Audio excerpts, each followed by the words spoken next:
tell us any day it's going to be. I have a question. Yes. Have you heard from the south side boosters? We have not. They have not started actually planning yet for the next meeting. I'm not sure that was my question. How much have we gotten any of the? Oh, no, we have not heard anything back. I've asked Beverly to send me a list of donations, and we have not. It's like pulling teeth. I have not been able to get any indication that they've donated any money to the library. You don't know. So I don't know. We don't know. Yeah, I would think that we're at year end, if we haven't got anything, I would, so you can give them a deadline. They gotta have year-end report anyway. No, they gave up their 501c3. They lost it. But still, I mean, if they're still, I'm talking forward about giving money, they should get a report to us regardless. And they're not doing that. And that's my next topic I'm going to talk with our county attorney about, and he's going to send them a letter expressing our concerns and asking for a listing of donations they've made. I thought we were gonna ask them to come to this meeting. That's right. We had discussed it about asking them, and we discussed about trying to have a meeting with them, and I think the suggestion then was made that instead we'd send a letter first and then see if they responded and then move on from there. So I think we're to the point now where we do need to request a meeting with them. So I agree. I don't think we can wait, still on next board, we have to go ahead and address this. Okay. Well, I'll definitely make sure we address this for the next board meeting. Maybe if you want to set up a meeting and just let us know any board members that are interested in attending. Okay. And that way, we can all come if we can. What's going to be our fallback if they ignore it? I would have to talk with the county attorney about that to Like see another what our options are. that we would have to exclude them from use of the library facilities or water. I agree. I think that would be to lock it down. I would certainly hate to see it go to that point. So. Do we even know who's in charge, or who the contact person is, what the organization? I do get, I'm still on their email listserv, and I know Dr. Beverly Richardson-Blake is in charge of that group. She's the chairman of that committee. So I do have a contact person.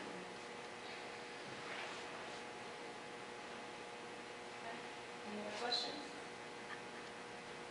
Would you have a resolution to accept and approve the report? Some will. All in favor? Okay. And also, do we need to vote on the next technology report? No. Okay. We already covered the staffing update. I guess now it's a good time as any, since we're under a plan, to discuss SPLOST 7. Somewhat disappointing, obviously. I know we were all very disappointed about it, but I think it was a combination of factors that got us, as far as knowing whether or not it's going to be on the next ballot.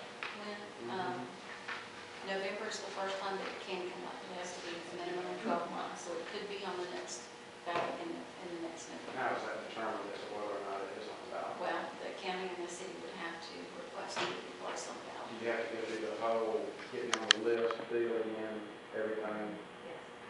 politics, all kinds of back into play.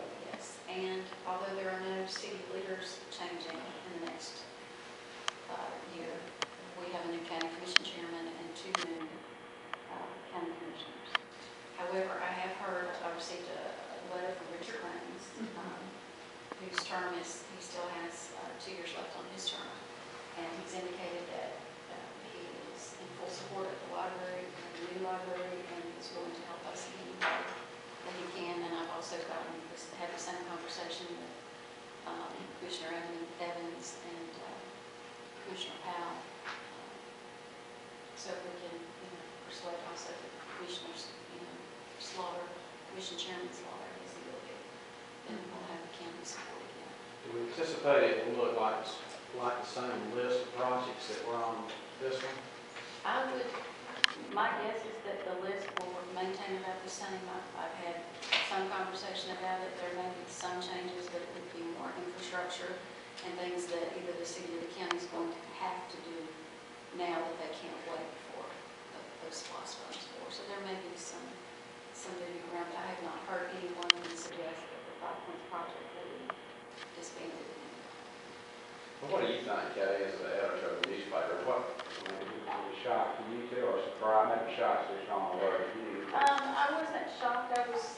Quite frankly, I was disappointed that the SPLOST committee that was put together didn't seem like they did very much. And the anti-SPLOST folks were much better organized, and those signs that said "give yourself a raise" just caught people's attention. And they voted no, and I think a lot of folks may have voted no without even understanding why they voted no. Yeah, it wasn't marketed properly. I mean, Absolutely it's not. not about a new library, a new entertainment center, or performing arts center. When you look at the precincts and how they voted, you look at all the outlying communities that voted against it because they say, I don't use the library in town, I don't use the entertainment center or performing arts center. To them, it was a tax. But what was not sold by the SPLOST committee was, it's not about building a library, it's about filling potholes and water and soil problems that has to be done. So they're going to pay for it. People don't understand that if they don't pay through it, if we don't share the cost with out of town for SPLOST, it's going to come out of property taxes That's exactly. for an increased tax in the county. But this wasn't sold property. I don't think we could do anything different to convince people we need a new library for the arts center. Right. It's not that. It was just purely a tax. And you look at who voted against it. It was the county. It was the county. Passed in the city, but not- They either didn't want to use the facility, they don't use the facility, or they don't want to pay a more tax, use a pay raise and not vote for it. Well, that sounds good for marketing, and the anti-SPLOST folks did a great job of explaining to them that it's going to cost you a penny more. They did explain to them what it's going to cost you more in the long run in property taxes. Right. And I was also disappointed that the SPLOST committee really did not even get appointed or start work until August. And they really only had a handful of meetings. I'm even aware of it in September and October, and I just was very disappointed at the lack of effort. I don't know if it was a thought that it was an automatic kind of thing, and they were just sort of going through the motions, or what exactly was the issue there. Also somewhat disappointed, although I don't know that it would have helped or hurt. The Chamber of Commerce never made a recommendation one way or the other, and I was very disappointed. They probably felt like they got burned the last time they came in. And that could be too, but it's. Well, one other thing too is I don't think Lowndes County voters many times remember that. Now, I saw the statistics from the campaign, let's say, of 50-50 coming from outside the county. Right. And I would bet it's even more. We don't have anywhere else to go shop. Right. In this whole area, North Florida, South Central Georgia, Douglas. We're talking about combining a huge population outside the metro. And, unfortunately too, one of the organizers of the Tea Party anti-SPLOST movement here was disseminating quite a bit of information that really was not factual. And got it out there and having other people reading it, and there just didn't seem to be anybody responding to correct some of the misconceptions. So. The position on the ballot, I mean, when you look at the stats that you did, there were 1,800 people who got tired of it, never got there. That's exactly right. Yeah, it was 4 pages. It was 4 pages at the end of everything. Right. And if they read the amendment 1 about the charter school, they never got to it. I mean, 1,800 of them never got to it. Right. So I think we've got our work cut out for this next year, but I think people will be maybe better educated. The discussion's already underway. People are still debating, whether it was good or bad that it passed. City and county needs to go ahead and earmark what that money's going to be used for, and then the campaign's pretty simple. You say, here's what it's going to be spent for. If it doesn't pass, here's the alternative. Well, unfortunately, we're caught in between the city and county politics, and you still have laws, and it is still in litigation, and we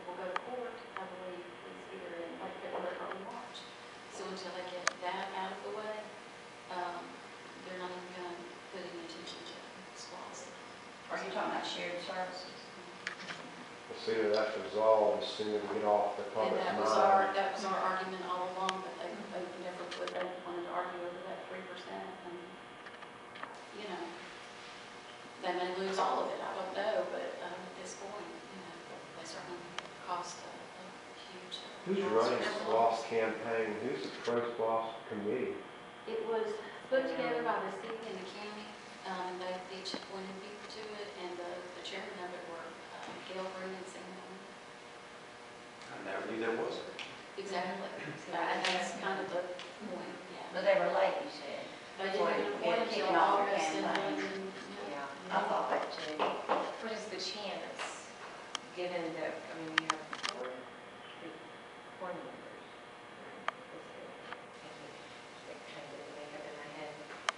That there are 3 new members of the county commission that if Gail can go in and put forth the olive branch and, you know, what are the chances that we could get into a the voters? city's not going to put, I mean, that gets into a whole other level. The county's suing the city now before it even gets to court, saying that what the city did was unconstitutional, and that has to be decided before they can even get into the lost court session. So there's a lot left in this. The city could have given up ages ago and just taken and left it alone, and they refused. So They need they're to, not likely to. they go either need to back. appoint a better committee or consider spending money and hiring an outside marketing firm to come here and put the facts on the table so voters understand what's going on.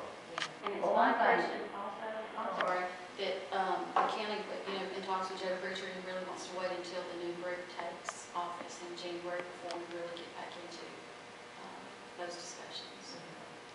Well, as far as the library too, the angle of the marketing's got to be perfect.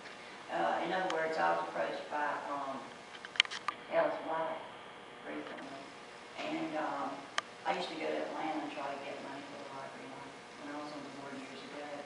And so he knows me a little bit, but he said, what's your take on the library? Well, they want to know more about the transition that we'll be going through.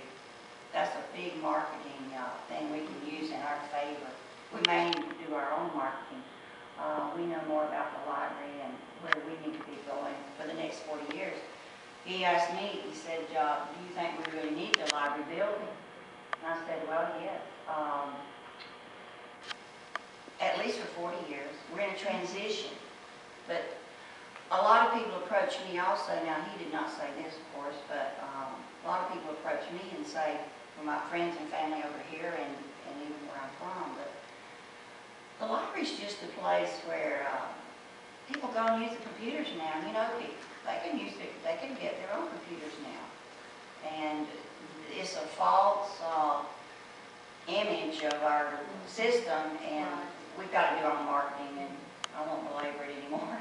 No, but I mean, and I agree with you. I do think that we could do a better job. Yeah. We need to have some discussions about how we can approach that and how we can answer those questions about why is there still a need for a building?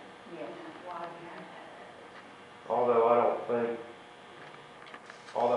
think what the money's going to be spent for is the driving force behind the voter's mind. I think it's purely a tax play. Oh, What do we pay for whatever it is? Right. But if it would help, once the commissioners get seated, why we invite the local elected officials Right.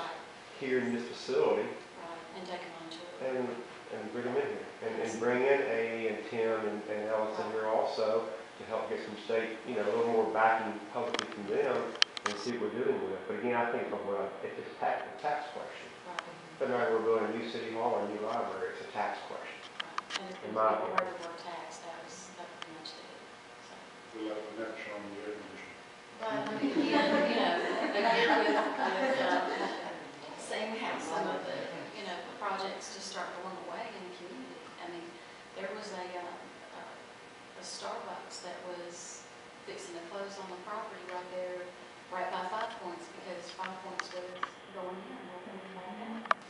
And there are other major companies that were looking at the community because of that project. So it's all the other things that you would have gotten that people, I think, lost focus on it. Well, the same people that voted against it are the ones that are complaining about potholes in their Exactly. neighborhood and poor Exactly. water quality. Kind of Right. segues into something that I noticed, that was a little disturbing to me.